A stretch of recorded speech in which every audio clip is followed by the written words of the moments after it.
मंत्री प्रताप सरनाईक ने मुंबई में पत्रकारों से बातचीत के दौरान स्पष्ट कहा कि राज्य के महाराष्ट्र राज्य सड़क परिवहन महामंडल की खाली पड़ी जमीन पर 600 एकड़ में रुपए 1000 करोड़ के सौर ऊर्जा प्रकल्प की स्थापना की जाएगी, जिससे कम दर पर बिजली मिलेगी और यह प्रकल्प एसटी महामंडल को आर्थिक रूप से सक्षम बनाने की दिशा में एक कदम है। उन्होंने कहा कि इसके माध्यम से महामंडल को बार बार सरकारी अनुदान की आवश्यकता नहीं होगी और खुले स्थानों पर सोलर फार्मिंग के जरिए राजस्व स्रोत बनाए जाएंगे। आगे उन्होंने मनसे को आड़े हाथ लेते हुए नेता प्रकाश सुर्वे पर की गई टिप्पणी की आलोचना की। आइए सुनते हैं क्या कहा सरनाईक ने। महामंडळाच्या राज्यामध्ये सर्व ठिकाणी फार मोठ्या प्रमाणात जमिनी आहेत। काही ठिकाणी एसटीचे स्टँड आहेत, काही ठिकाणी वर्कशॉप आहेत, काही ठिकाणी डेपो आहे आणि काही तर संभाजीनगर सारख्या ठिकाणी जवळजवळ 112 एकर ही मोकळी जमीन सुद्धा एसटी महामंडळाच्या ताब्यामध्ये त्या महसूल मंत्र्यांनी त्यावेळेस दिलेली आहे।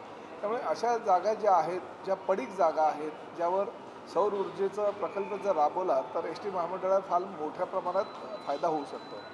साधारणतः 15 मेगावॅट हा वीज जी आहे ती एसटी महामंडळाला लागत असते, परंतु आम्ही जे प्रकल्प तयार केले त्या प्रकल्पामध्ये अंदाजे 300 मेगावॅट वीज आम्ही कमवू शकतो, मिळवू शकतो ह्या विविध योजनांच्या माध्यमातून होणाऱ्या प्रकल्पातून।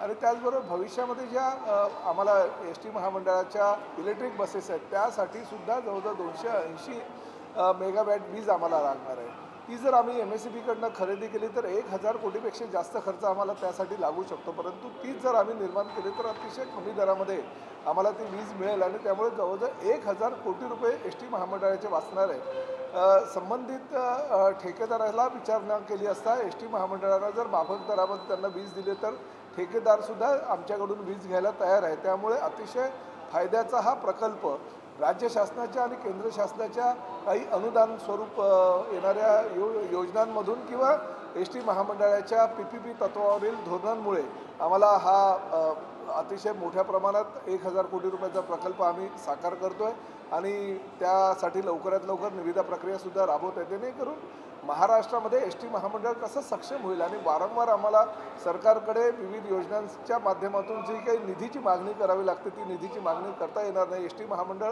सक्षम करण्यासाठी एसटी महामंडळानं हा निर्णय घेतलेला आहे आणि लवकरच म्हणजे निविदा प्रक्रियेला सुरुवात झालेली आहे, लवकरच ही निविदा प्रक्रिया अंतिम टप्प्यात येईल आणि एसटी महामंडळाचा सुमारे 1000 कोटी रुपयाचा फायदा होणार। साधारणतः किती एसटी तुमच्या जागेवर आता आमच्याकडे ज्या जागा उपलब्ध आहेत त्यापैकी 600 एकर जागेवर आम्ही हा प्रकल्प उभारतोय।